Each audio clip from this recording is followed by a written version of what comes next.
The Minnesota Twins were at 500 at least for one fleeting moment over the weekend. Is that the last time they don't have a losing record this season?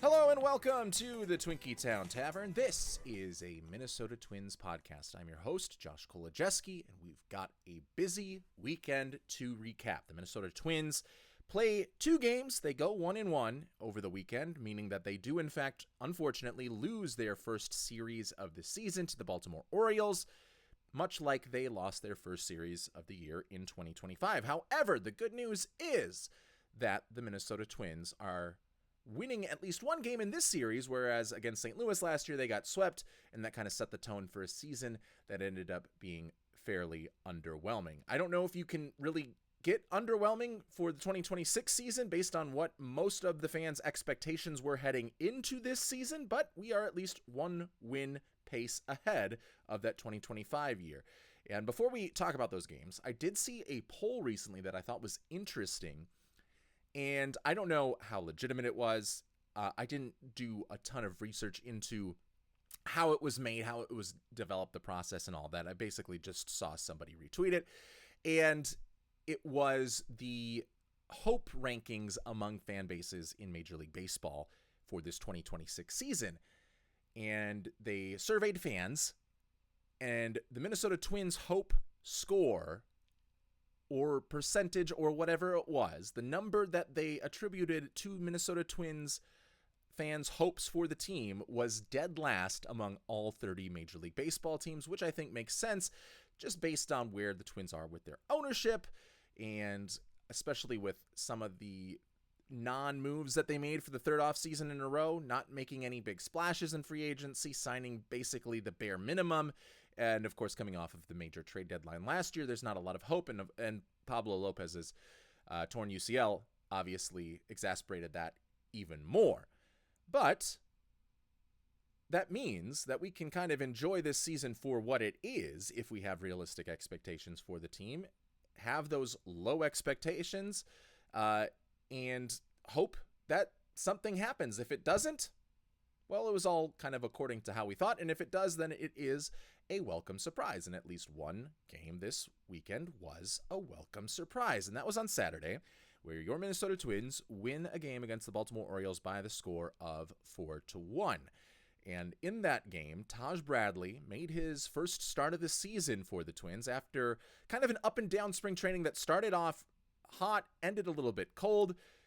And I mean, the start was mostly up outside of the pitch count, which also, I guess, was pretty high up because he was pulled after 4 1/3 innings. But he does not, he allows just one run, and he strikes out 8.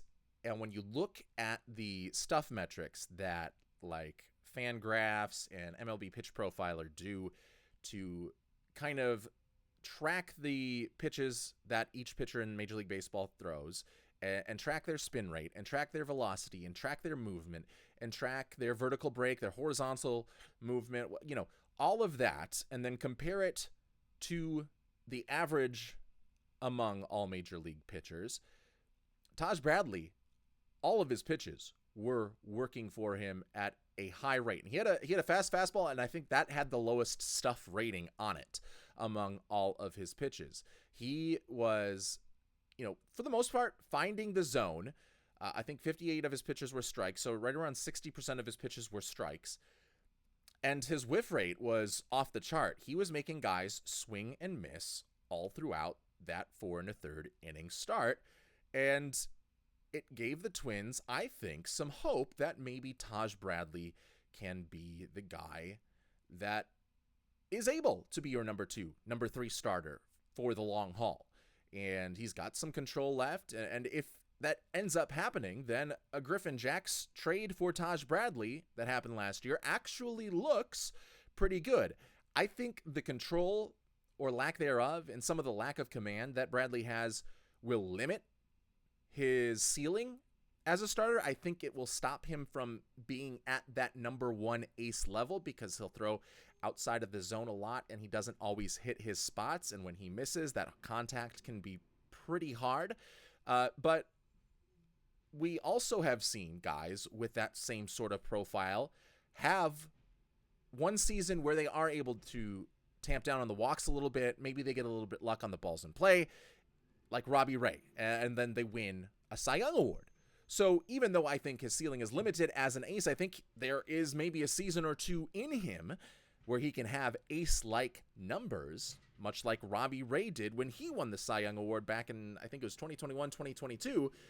It kind of fits the same profile. A guy that can strike out a lot of batters, that will walk a lot of batters, and when he gives up contact, it's probably going to be hard contact just because of with the velocity that he throws at, and because he's not always locating his pitches exactly where he wants to and will miss his spots. But if we can get a Robbie Ray career out of Taj Bradley, at least for his Twins tenure, I think that is pretty good. And I think that gives you, with Joe Ryan and Pablo Lopez, if you keep that core together, and that is a big if, and also a big if is if Pablo Lopez can come back from his injury and perform at the same level he did throughout the first half of his Twins tenure, then you've got a pretty good top three at the start of your rotation for the next 2 or 3 seasons. And sometimes that's just the hardest part to build as a baseball team, is finding 3 capable big-time starting pitchers. The Minnesota Twins really haven't had that too often, even in their best seasons. I mean, you go back to 2006, it was Johan Santana and Francisco Liriano, and then Francisco Liriano gets injured, and it's okay. It's Brad Radke, who definitely at that point was in the later stages of his career and only pitched 1 start in the final 2 months of the season before the playoffs because of an injury. And then Boof Bonser. So it wasn't a 3-headed monster anymore by the time they hit the playoffs. You could maybe say like Jose Barrios and Jake Odorizzi, but then who's the third guy? It was Martin Perez, Kyle Gibson. You don't have that 3-headed monster at the top of the rotation all that often when you look throughout the course of Twins history, and when you do, good things tend to happen. Like in 1991 when Kevin Tapani and Jack Morris and Scott Erickson were all pitching at the top of their game, not only in the regular season, but also into the postseason. And of course, that team goes on to win the World Series. So a foundation of a good pitching staff has been laid if Taj Bradley can kind of keep this up and hopefully tamp down on the control issues that unfortunately he did show a little bit in this start, and that limited him to just 4 1/3 innings, that and kind of your pitch count being limited a little bit more in the month of April than it will be throughout the rest of the season. But an encouraging start from Taj Bradley in that Minnesota Twins win, and some encouraging moves on the base paths for Minnesota in that Saturday victory. We talked about it on Friday morning, where the Minnesota Twins, we saw some aggressiveness, a limited sample size of aggressiveness on the base paths, which is something, for better or worse, that we did not see during the Rocco Baldelli era of Minnesota Twins baseball. And we saw in that first game that Austin Martin stole second base after being kind of one of those athletes that the only guy that got to first base that you would want stealing a base with no base ahead of them open. So really your only opportunity to steal, a fast guy that gets to first with nobody ahead of him. That was the only time in that game that happened. He steals a base and he's able to make it work. The Minnesota Twins had some great base running in game 2 of the season as well, some aggressive base running. And it looks like this team, and I'm speaking directly after that Saturday game, it looks like this team might be turning a corner when it comes to base running.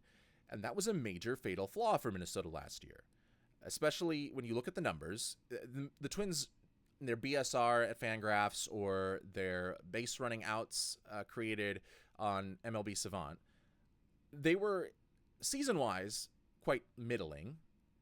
But when you take a deeper look and dig into the context a little bit more and go into the splits, you see that before the trade deadline, they were bottom 3 in all of Major League Baseball in base running value, basically no matter what metric that you look at.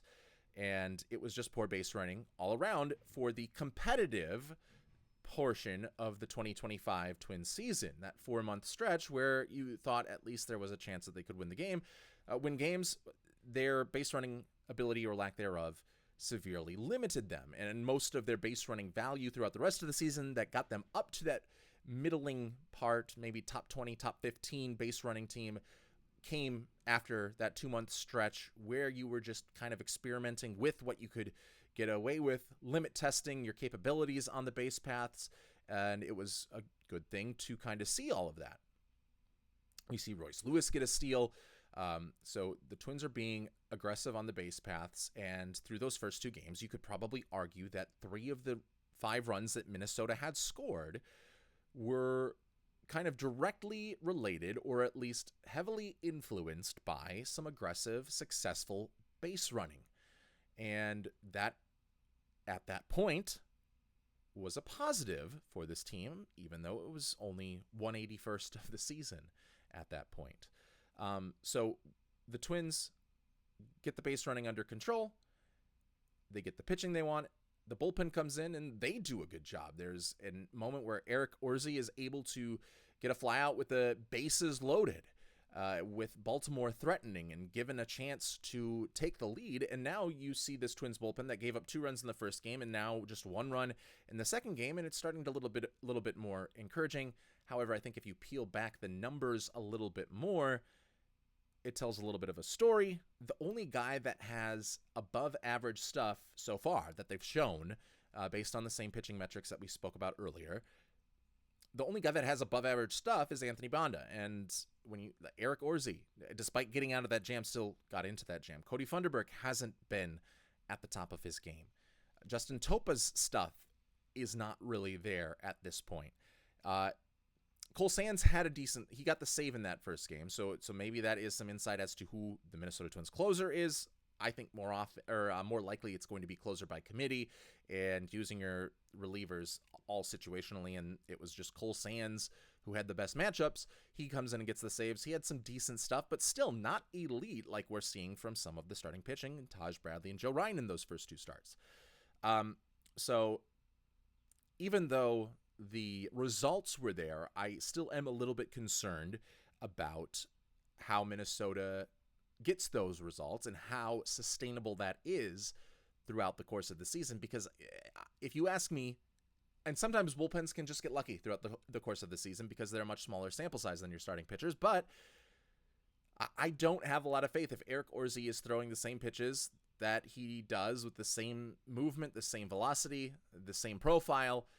I don't have faith that that's going to be a successful major league reliever this season. I think Anthony Banda and Cole Sands, sure, but other than that, and Taylor Rogers had some decent stuff, at least with his breaking pitches in the first game, but other than that, the bullpen has not really showed that it can have, for me, I think, sustained success as the season goes on.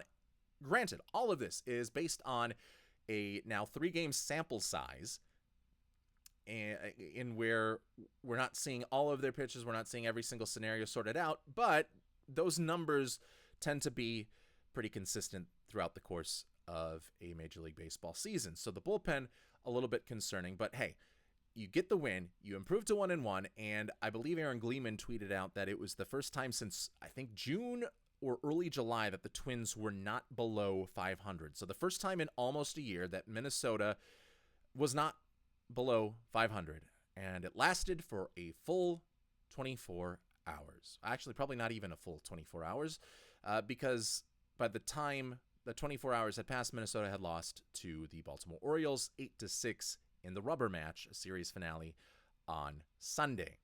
So that puts them at 1-2, and it puts them kind of, I think, about at expectations for what Twins fans had hoped for this season, or maybe not hoped for. I think obviously you always hope for a World Series, but from what you expected coming into the season realistically. And it was a good start to that 8-6 loss.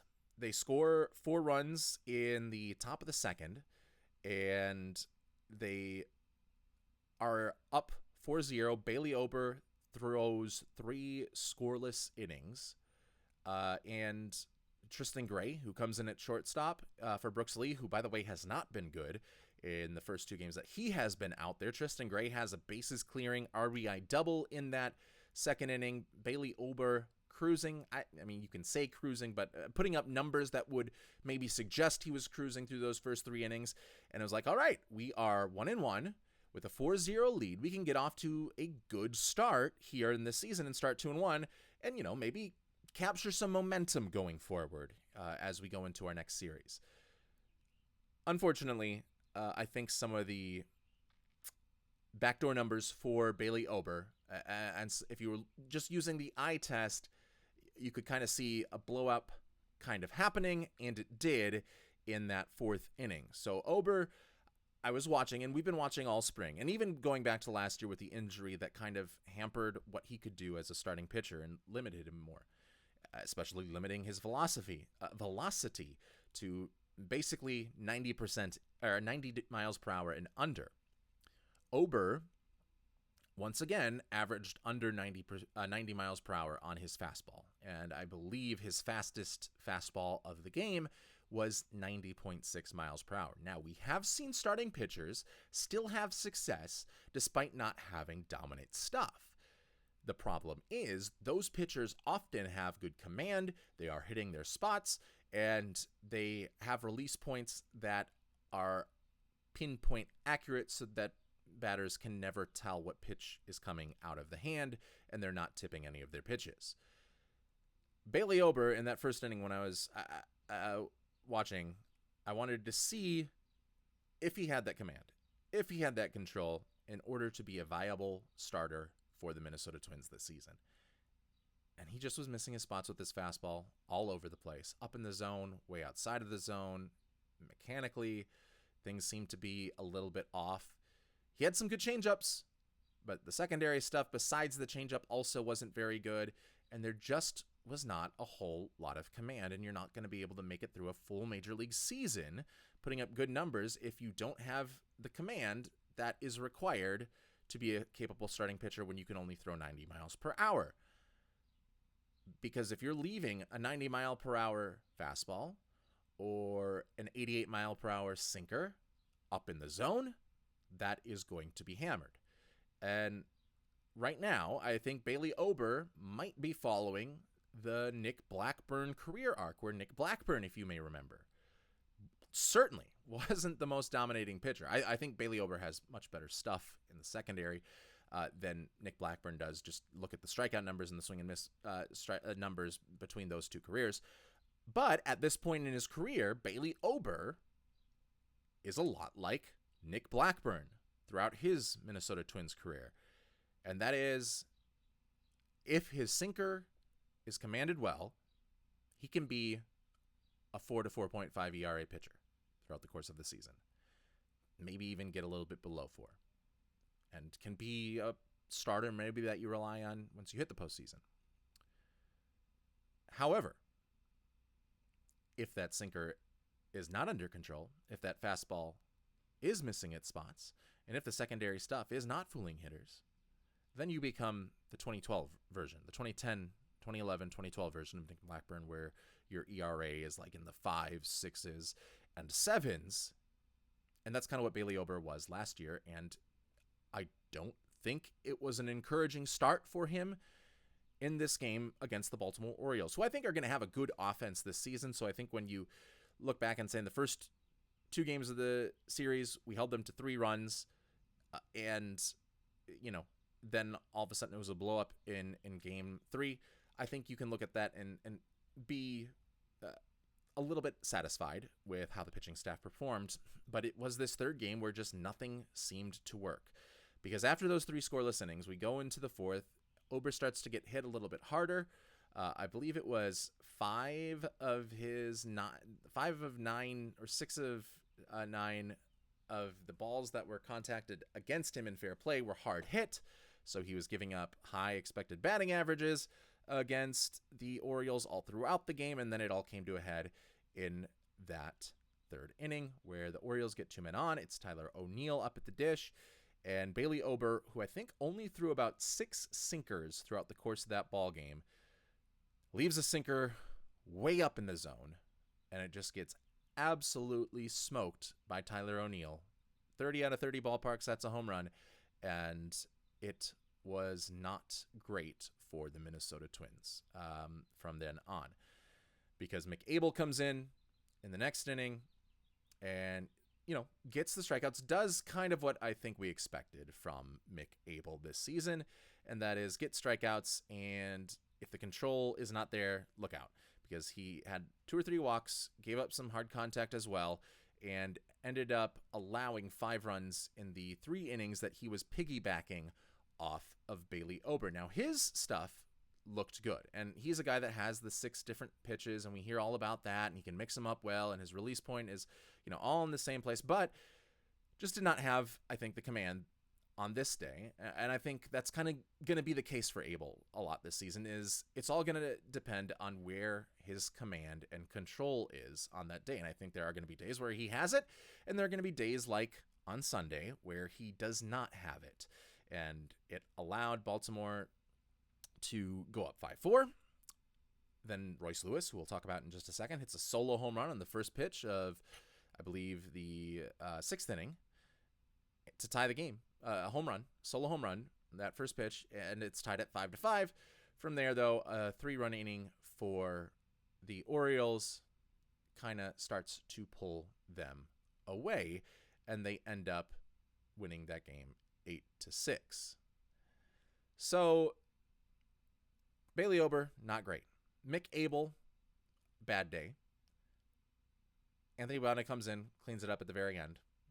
At that point, it was pretty much over. You're using him in a lower leverage situation, which is a little bit eyebrow raising, I think, especially after he had just pitched in a higher leverage situation the day before. But they give up 8 runs, and I think that has been what our worst fear was, is the bullpen. And now Mick Abel's not going to be a fixture in the bullpen. This was him piggybacking off of Bailey Ober because of the schedule in the early parts of the season. He needs to get his work in. And the Twins can roll with 4 starting pitchers to keep everybody on their normal day's rest and just let Mick Abel piggyback off of one of those pitchers. And the guy that you probably want him to piggyback the most off of, because there's so much uncertainty surrounding him, is Bailey Ober. So that's why Abel was in the game. And he's the one that gave up the most of the runs. So he is not your bullpen fixture.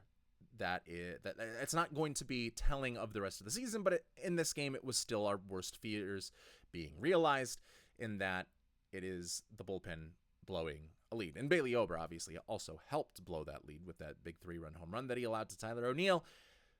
But Mick Abel put the nail in the coffin for the Minnesota Twins. And again, they do score one more run, and they do have a chance where Byron Buxton is up with the bases loaded in the top of the 8th inning, 2 outs. 3-2 count, fouls off a bunch of pitches against Ynier Cano, former Minnesota Twins player, who was part of the trade for Jorge Lopez a couple years ago. And a very good sinker. Buxton swings over the top of it, strikes out. I'm not mad at Byron Buxton there, because that pitch, looking back, was nasty as hell. It was Cano, who was kind of living at the bottom of the zone throughout the last part of that at-bat, going a little bit lower in the zone. He goes fastball, fastball, fastball, shows him the fastball, and then shows him a fastball, or a pitch with a fastball speed that also has a little bit more downward movement, and was able to kind of mess with Byron Buxton's vision timing there. Or not timing, but the bat plane and... plane of the swing, and get him to swing through and swing over that sinker. It's a good pitch.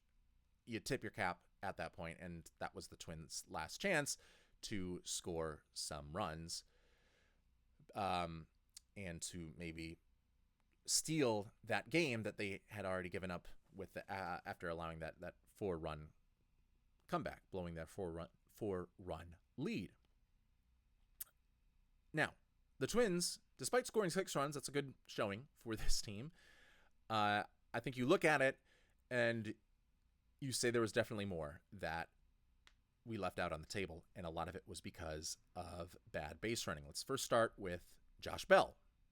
Josh Bell, now granted, in this 3rd inning, Bell probably should not have been on base in the first place, because I think it goes down as a double because the center fielder lost the ball in the sun, tries to cover his head as the ball comes down. It should have been probably a flyout, but because he can't see it, the ball hits the turf harmlessly, and Josh Bell gets into second base. So maybe this was just the baseball gods rewriting the ship there to whatever they had the narrative planned. The baseball gods, the deities that be, had the narrative planned that Josh Bell would fly out in this instance, and when the center fielder impeded those plans by allowing Josh Bell to get to second base, the baseball gods had to rewrite that ship and put it into Josh Bell's mind that he had to run to third base when the ball was hit on the ground to the shortstop. Don't know what that was for, but Josh Bell decides, and not even on like a deep hit ball into the hole where the shortstop is roaming over to his left, so it's going to be hard to make that play back to third base. But it is a slow roller. I mean, not a slow roller, but it was not hit particularly hard. It was not hit to the hole. It was hit right to the shortstop, Gunnar Henderson. And Gunnar Henderson is one of the best shortstops in Major League Baseball, both hitting the ball and fielding the ball. And Gunnar Henderson picks up the ball and probably to his confusion saw Josh Bell running from second to third right in front of him, tags him out, fires across the diamond to get the force out at first, and it's a double play. And then I think Trevor Larnach had a double or a single in the very next at-bat that would have scored Josh Bell had he just shown a little bit more. Well, I guess we can't guarantee that it would have scored Josh Bell with his lack of speed, but you assume it would score Josh Bell, and that is a run that they leave up there. There's also an instance where Byron Buxton doubles to begin an inning, and the base running IQ there just kind of goes all the way out the window because he takes a big turnaround second for some reason and gets thrown out as the right fielder or center fielder threw it behind him at second base. Just kind of need to keep your head in the game base running right there. So some kind of aloof moments by the Twins on the base paths that erases a lot of the goodwill that they built in the first two games running the base paths and being aggressive. So we're still seeing some of those ghosts of last year and some of the flaws on the base paths from last year. But I think at the end of the season, we will say that hopefully the base running and the aggressiveness that we had led to more successes than it did failures. It just happened to be that in this game on Sunday, it ended up playing a pretty big role, probably the second biggest role outside of pitching in that 8-6 loss to the Baltimore Orioles. But let's end on some good news, because we spoke about in the first game Mr. Derek Shelton coming up and giving Trevor Larnach Royce Lewis' spot with 2 outs in the top of the 9th with a runner in scoring position. He decides to go with Trevor Larnach pinch hitting for Royce Lewis. And I said, baseball move, correct move. I just personally don't like that because I want Royce Lewis to get as many chances as he can to prove himself. And on Saturday and Sunday, still batting in the 8th spot, he certainly did with a couple of home runs, the first Twins home run of the season, and just really putting the ball in play.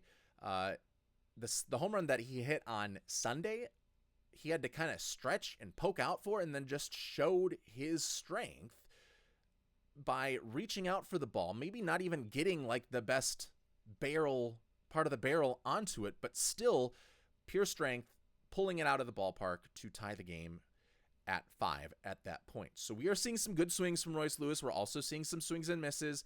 So I think it is an encouraging start for the third baseman. Hopefully can get everything back under control. There's a lot of season left to see if that can continue. There's a lot of time for pitchers to find more holes in his swing. But for right now, I am cautiously optimistic that Royce Lewis can have a solid season. 2 home runs in the first series puts you out on a good spot and hopefully kind of prevents him from getting into that really first 2 months of the season slump that he had last year to begin the year. So a lot of good things from Royce. Let's hope they continue. Also, Derek Shelton ejected for the first time as a Minnesota Twins manager, where kind of just like some miscommunication when you look back on it. I think maybe some Twins fans might, with some bias, they'll say, oh, he shouldn't have been ejected. Ryan Helsley did call for this ABS call late. So what happened was Josh Bell was 3-2 in the ninth inning, I think with one out at this point with a runner on, and he walked. The pitch was out of the zone. Well, it was in the zone, but the umpire called it out of the zone, and the umpire kind of looked away from Ryan Helsley, the home plate umpire, and Ryan Helsley did to call for the ABS challenge, and the umpire did not see it at first, so Ryan Helsley did it again, probably after the 3 seconds had passed that you have to make that challenge. And that is when the umpire had his eyes on him, the home plate umpire, and granted that challenge. And it turned out it was a strike, and so Josh Bell struck out instead of walked. And Derek Shelton was pissed about this and comes out and says that he called too late for the challenge. If you look back at the replay, Ryan Helsley taps his head right away. They just don't call it until that second tap of the head. And one of the umpires came over and also told the home, could vouch for Helsley making that call, making that challenge pretty much immediately, so that the challenge should have stayed, and it did stay. But Derek Shelton, because he only saw the second tap of the hat, got ejected because he thought that should not have been the case. That they shouldn't have allowed the challenge in the first place. Obviously, you can't argue with the ABS call, but taking an angle of trying to argue with the ABS challenge and whether it was within the rules at that point of the game.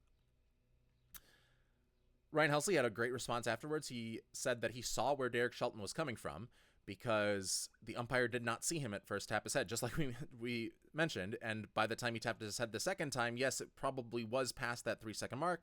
But he was like, but I did tap my head right away. And one of the umpires came over and vouched for that. So I think I don't think there are any Twins fans out there that are particularly upset about that. But if there are, hopefully that should quell some of those concerns, those worries, and that anger.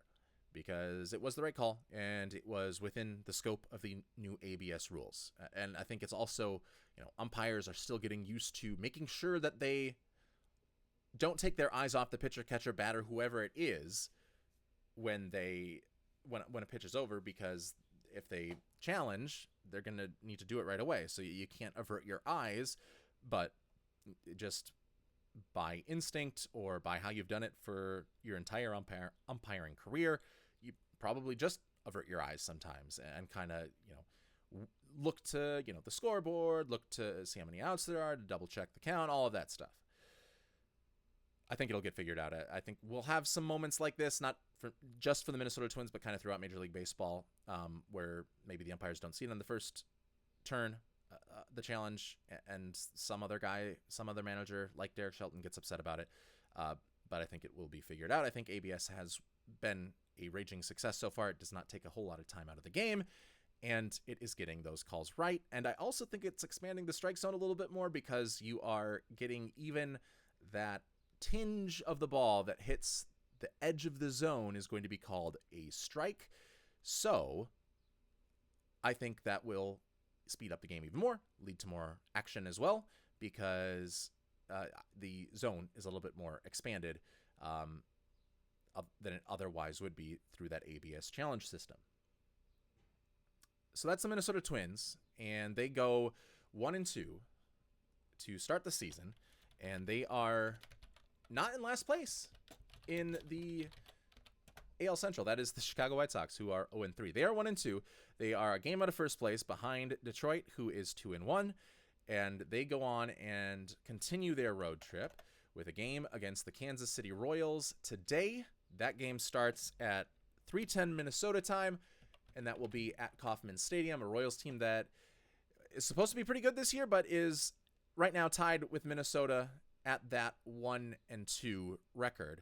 And the Twins will send Simeon Woods-Richardson to the mound. Had a good season last year, perhaps overplayed his stuff, and the pitches that he pitched, the results outpitched what the projection would be. So hopefully he does not regress to expectations, but continues to build off of it. He doesn't have the greatest stuff, but he has had some pretty good command, and then he'll be going up against the lefty Kris Bubic. So we're going to all clasp our hands and pray that what has been the major Minnesota Twins weakness for, well, it seems like 25 years, but going up against the left-handed starting pitcher, especially the last 3 or 4 years, let's hope that that is not a weakness in today's game. We'll talk about it when we return, of course, to the Twinkie Town Tavern later on tonight. We will have a recap from that game, Minnesota Twins against the Kansas City Royals. This has been the Twinkie Town Tavern. I'm Josh Kolojeski signing off, wishing you a good day.